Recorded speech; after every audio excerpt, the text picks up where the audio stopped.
ایک صحابی حضرت سعید بن عامر ہیں، حضرت عمر فاروق رضی اللہ تعالیٰ عنہ نے حضرت سعید بن عامر رضی اللہ تعالیٰ عنہ کو گورنر بنانا چاہتا حمص کا۔ انہوں نے کہا میں نہیں بنتا۔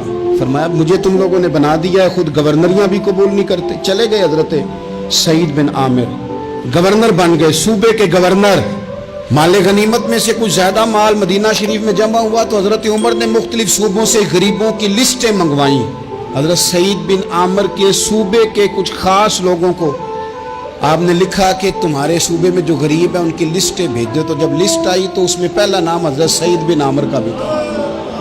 کہا ہمارے گورنر کے پاس پہننے کو کپڑا کوئی نہیں، کھانے کو روٹی کوئی نہیں۔ حضرت عمر بیٹھ کے رو پڑے، فرمایا تمہارا گورنر بھی مسکین ہے۔ اشرفیوں کی ایک تھیلی بھر کے حضرت عمر نے بھیجی۔ حضرت سعید بن عامر کے پاس جب گئی تو کہنے لگے انا للہ و انا الیہ راجعون۔ آپ کی اہلیہ کہنے لگی خیریت ہے؟ کہیں امیر المومنین حضرت عمر کا وصال تو نہیں ہو گیا؟ فرمانے لگے نہیں۔ تو فرمانے لگی کوئی آفت تو نہیں آ گئی؟ کہا نہیں۔ انا للہ کیوں پڑھا؟ ولی مانس دیکھنا میرے پاس دنیا آ گئی ہے، میں نے تو جان چھڑائی تھی اس سے، تو میرے پیچھے بھاگتی ہے۔ حضرت سعید بن عامر نے سارا مال وہیں اللہ کے حضور خیرات کر دیا۔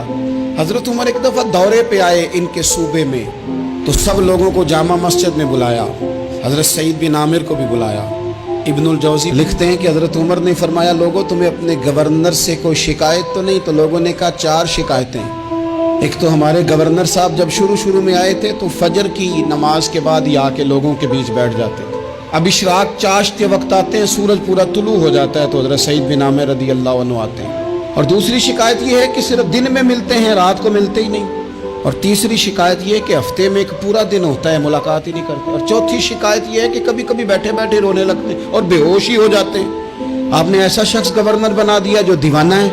حضرت عمر نے بلا لیا، قریب بیٹھے تھے، کہا دے سوالوں کے جواب۔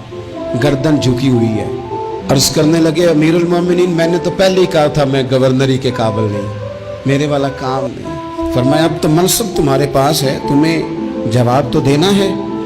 حضرت سعید بن عامر کہنے لگے حضور 4 میرے ساتھ مسئلے ہیں۔ فرمایا کون سے؟ حضرت سعید بن عامر کہنے لگے آپ سوال دہرائیں میں جواب دیتا ہوں۔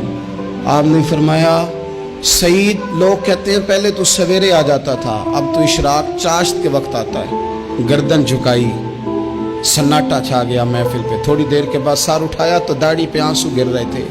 فرمانے لگے حضور میرے گھر میں خادم کوئی نہیں، بیوی بیمار ہو گئی ہے، میں نہ سویرے اٹھتا ہوں، آٹا گوندتا ہوں، روٹیاں پکاتا ہوں، گھر میں جھاڑو دیتا ہوں، باہر آنے میں دیر ہو جاتی۔ پہلے جواب پر ہی لوگ رونے لگے، آنسو نکلنے لگے۔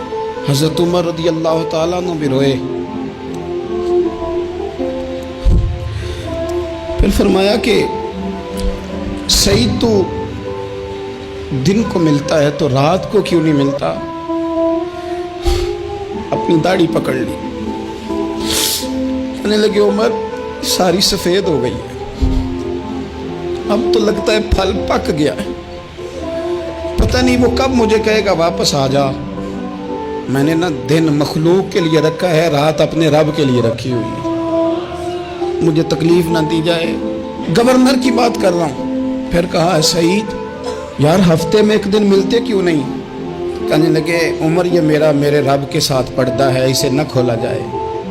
میرا پردہ ہے نا، میں نے اپنے رب کے ساتھ اپنے پردے رکھے ہوئے ہیں۔ فرمایا نہیں آپ بتائیں۔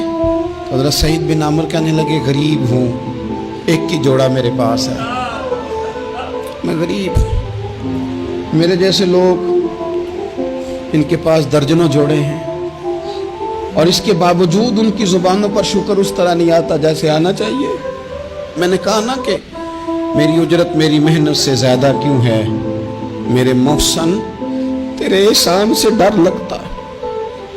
حضرت سعید بن عامر کہنے لگے ایک جوڑا ہے، ہفتے میں ایک دن دھو کے خشک ہونے کو ڈال لیتا ہوں، پھر بیوی کے کپڑے پہن کے بیٹھا رہتا ہوں، کس طرح گھر سے باہر نکلوں؟ میرا پردہ تھا، میں اپنی غریبیاں لوگوں کے سامنے نہیں رکھنا چاہتا، میں جانوں میرا رب جانے، میں راضی ہوں نا اس کی رضا پہ۔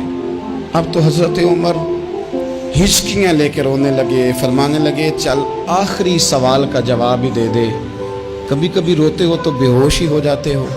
حضرت سعید بن عامر پھر رونے لگے، فرمانے لگے بڑی عمر کا ہو گیا تھا جب کلمہ پڑھا تھا، جب وہ